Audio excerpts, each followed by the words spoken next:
ఈరోజు శుక్రవారం. ఈ శుక్రవారం రోజు ఉపవాస ప్రార్థనలో దేవాది దేవుడు మనతో ఏం మాట్లాడాలనుకుంటున్నాడో మనం ఆలోచిద్దాం. హల్లెలూయా. దేవాది దేవుడి కాడ మనం ఈరోజు మందిరంలో ఉండి దేవుని మాటలు కొన్ని ఆరాధించడానికి దేవుడు మనకి సమయం ఇచ్చినందుకు దేవునికి మహిమ ఘనత ప్రభావం కలుగును కాక. ఆమేన్. హల్లెలూయా. ఈరోజు వాక్య భాగం ఏంటంటే బేతనీయ లాజరు జీవితం నుండి ఆత్మీయ పాఠాలు. ఎవరండి? బేతనీయ లాజరు జీవితం నుండి ఆత్మీయ పాఠాలు. బేతనీయ లాజరు అని ఎందుకంటామంటే బైబిల్ గ్రంథంలో లాజరు ఇద్దరు ఉన్నారు. ఎంతమంది?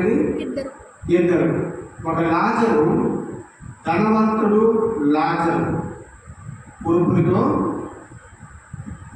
ఇబ్బంది పడి పేద బ్రతుకు అనుభవించి ఎప్పుడూ కష్టాల్లోనే ఉండి, నష్టాల్లో ఉండి, ఇబ్బందుల్లో ఉండి, ఇరకాటంలో ఉండి బాధపడే లాజరు. ఈ రెండో లాజరు బేతనీయ లాజరు. హల్లెలూయా. మనం ఫస్ట్ చూసుకున్నట్టుగైతే ఫస్ట్ లాజరు లూకా సువార్త 16వ అధ్యాయం 20వ వచనంలో మనం చూసుకోవచ్చు. లాజరును ఒక దరిద్రుడు ఉండెను, వాడు కూపులతో నిండిన వాడే ధనవంతుని ఇంట పడి ఉంది. అప్పుడు అతడు పాతాళంలో బాధపడుచు కన్నులెత్తి దూరం నుండి అబ్రహామును అతని బొమ్మను ఆనుకుని ఉన్న లాజరుని చూశాను. ఈ లాజరు ఫస్ట్ లాజరు లూకా సువార్తలో ఉన్న లాజరు. ఈయన పురుగులతో ఉండి చనిపోయాడు. చనిపోతే పరలోక రాజ్యాన్ని కొనుక్కోబడ్డాడు. హల్లెలూయా. ఇప్పుడు రెండో లాజరు మనం చూసుకున్నట్లయితే బేతనీయ లాజరు. బేతనీయ లాజరు అంటే మార్తా, మరియా వాళ్ళ తమ్ముడు ఈ లాజరు. హల్లెలూయా. ఆ లాజరు కురుపులతో, పుండ్లతో, బీద బ్రతుకుతో, బీద జీవితంతో అనుభవించిన లాజరు. కానీ ఈ లాజరు ఆ లాజరుకు అలా అద్భుత కార్యం జరిగింది. ఈ లాజరుకి అలా అద్భుత కార్యం జరిగింది.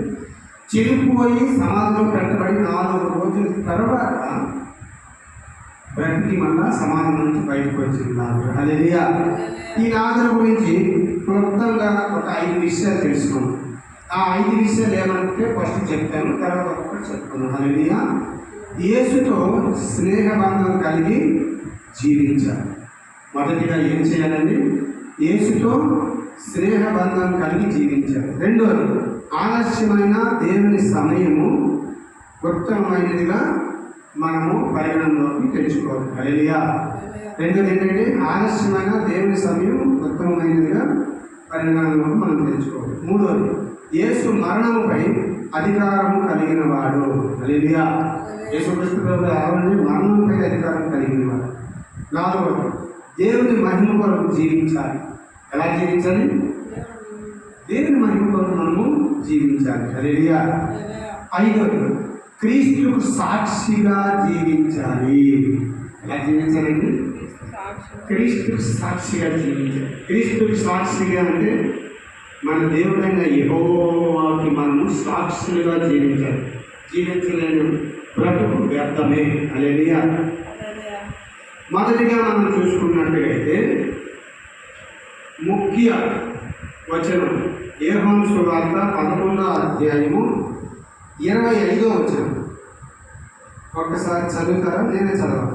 అందుకు యేసు పునరుత్థానమును జీవమును నేనే. హల్లెలూయా. యోహాను సువార్త 11వ అధ్యాయం 25వ వచనం. యోహాను సువార్త 11:25. 25వ వచనం. అందుకు యోహాను సువార్త అందుకు యేసు పునరుత్థానమును జీవమును నేనే. ఆయన యందు విశ్వాసముంచువాడు చనిపోయినను బ్రతుకును. ఆమేన్. హల్లెలూయా. హల్లెలూయా. అందుకు యేసు పునరుత్థానమును జీవమును నేనే, నా యందు విశ్వాసం ఉంచువాడు చనిపోయినా బ్రతుకుతాడు. హల్లెలూయా. నేనే పునరుత్థానము జీవమై ఉన్నానని దేవుడు చెప్తున్నాడు. అయితే ఈరోజు దేవుడు మనతో మాట్లాడుతున్న మాటలు జ్ఞాపకం చేసుకుందాము గాక, మన విలువలో ఉంచుకుందాము గాక ప్రార్థన చేస్తూ వాక్యంలోకి వెళ్ళిపోబడుతున్నాను. హల్లెలూయా. హల్లెలూయా. యేసుతో స్నేహబంధం కలిగి జీవించాలి. మొదటిగా ఏంటండి?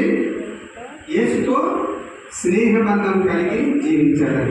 యోహాను సువార్త 11వ అధ్యాయము 3, 4, 5. అతని అక్క చెల్లెళ్ళు ప్రభువా, ఇదిగో నీవు ప్రేమించువాడు రోగి అయి ఉన్నాడని ఆయన యొద్దకు వర్తమానం పంపిరి. యేసు అది విని, ఈ వ్యాధి మరణము కొరకు వచ్చినది కాదు, కానీ దేవుని కుమారుడు దాని వలన మహిమ పరచబడినట్లు దేవుని మహిమ కొరకు వచ్చుచున్నదను. యేసు మార్తను ఆమె సహోదరుని లాజరును ప్రేమించెను. హల్లెలూయా. ఇక్కడ దేవాది దేవుడు ఏం మాట్లాడుతున్నాడంటే, అతని అక్క చెల్లెళ్ళు ప్రభువు ప్రభువా ఇదిగో నీవు ప్రేమించేవాడు రోగి అయి ఉన్నాడని ఆయన ఎదురు వర్తమానం పంపిణీ. యేసుక్రీస్తు ప్రభువు వారు సువార్త పరిచయం విషయంలో తిరుగుతుండగా ఇక్కడ యేసుక్రీస్తు ప్రభు వారికి అత్యంత దగ్గరైన చుట్టాలు ఎవరు అంటే మార్త, మరియా, లాజరు. హల్లెలూయా. వీళ్ళని బాగా ప్రేమిస్తాడు దేవుడు. ఎంతగా ప్రేమిస్తాడంటే నిజంగా చాలా ఎక్కువగా ప్రేమిస్తాడు దేవుడు. అయితే ఈ మార్త, మరియలు వీళ్ళ తమ్ముడు లాజరు సడన్గా ఒక జబ్బు వచ్చింది. ఆ జబ్బు వల్ల రోగి అన్నాడు. చనిపోతాడనేసి కూడా తెలిసిపోయింది. చనిపోతాడని భయపడుతున్నారు. అయితే చనిపోతాడేమో, నా తమ్ముడు చనిపోతాడని మార్త, నా తమ్ముడు చనిపోతాడేమో అని మరియా భయపడి ఏం చేశారంటే యేసుక్రీస్తు ప్రభువు వారికి ఉత్తరం పంపించారు. అంటే అప్పట్లో ఆయన ఎదురు వర్తమానం పంపించేవారు ద్వారా. అంటే వాళ్ళ కాకుండా ఎవరితోనైనా సరే పంపించేవారు. అయితే రోగి అయి ఉన్నాడని, ఎవరు రోగి అయి ఉన్నాడు? లాజరు రోగి అయి ఉన్నాడని ఆయన యొద్దకు వర్తమానం పంపిరి. యేసు అది విని, ఈ వ్యాధి మరణము కొరకు వచ్చింది కాదు అని దేవుని కుమారుని దానివల్ల మహిమ పరచబడినట్లు దేవుడు మహిమ కొరకు వచ్చినట్లు. హల్లెలూయా.